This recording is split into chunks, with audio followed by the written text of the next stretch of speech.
अगर कोई विधायक या सांसद पैसे लेकर सदन में भाषण या वोट दे तो क्या उस पर मुकदमा चलेगा या फिर इस तरह के रिश्वत वाले मामले में बतौर जनप्रतिनिधि हासिल विशेषाधिकार के तहत कानूनी कार्रवाई में छूट होगी।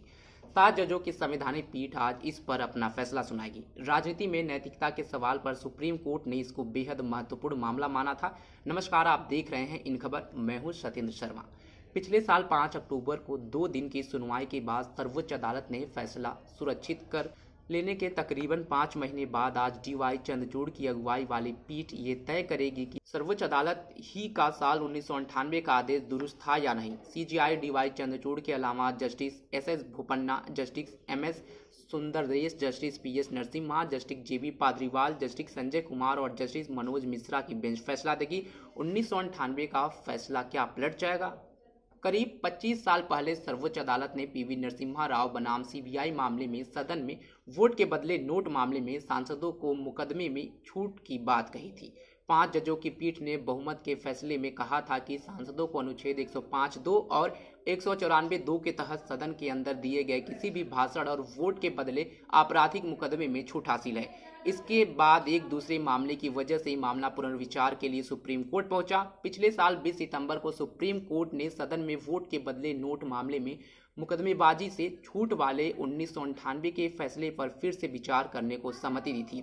1998 का फैसला चूंकि 3-2 की बहुमत से 5 जजों की बेंच ने सुनाया था, इसलिए पुनर्विचार उस फैसले पर कोई बड़ी बेंच ही कर सकती थी और 7 जजों की बेंच ने किया। 1993 से लेकर अब तक तकरीबन 30 वर्ष चली अदालती कार्रवाई के इस मसले पर जो एक कॉमन कड़ी रही वो थी झारखंड मुक्ति मोर्चा और शिबू सोरेन परिवार के सदस्य। 1993 मामले में सीबीआई ने पार्टी प्रमुख शिबू सोरेन को रिश्वत कांड में आरोपी माना था, जबकि सुप्रीम कोर्ट में हालिया सुनवाई शिबू सोरेन की बहू सीता सोरेन से जुड़े घूस कांड को लेकर हुई।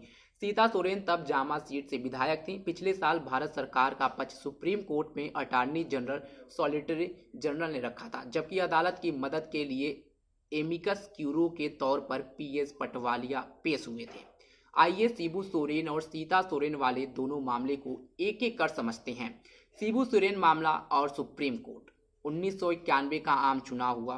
परिणामों में कांग्रेस पार्टी सबसे बड़ी राजनीति दल के तौर पर उभरी। नरसिम्हा राव की सरकार बनी, पर जुलाई 1993 के मानसून सत्र के दौरान नरसिम्हा राव की सरकार के खिलाफ अविश्वास प्रस्ताव लाया गया। शिबू सोरेन और उनकी पार्टी के 4 सांसदों पर सनसनीखेज आरोप लगे कि उन्होंने रिश्वत लेकर लोकसभा में अविश्वास प्रस्ताव के खिलाफ वोटिंग की।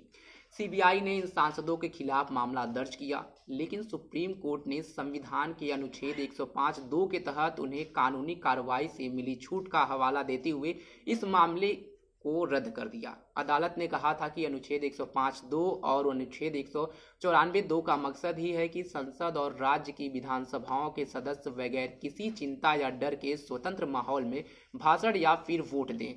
सीता सोरेन मामला और सुप्रीम कोर्ट।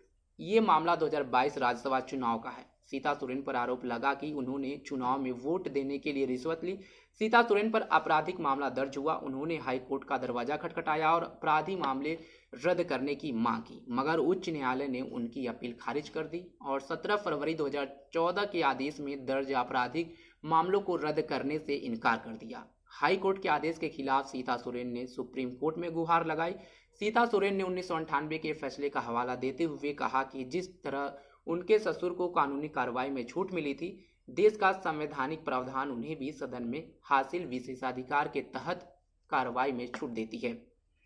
ऐसे में सुप्रीम कोर्ट का 1998 के फैसले को बरकरार रखना या फिर पलट देना सीता सोरेन समेत और कई प्रतिनिधियों का राजनीति भविष्य तय करेगा और आज इस पर सुप्रीम कोर्ट अपना अहम फैसला सुनाएगी। इस पर आप सबकी क्या राय है जरूर बताएं। तब तक के लिए बने रहे हमारे साथ और देखते रहें इन खबर। धन्यवाद।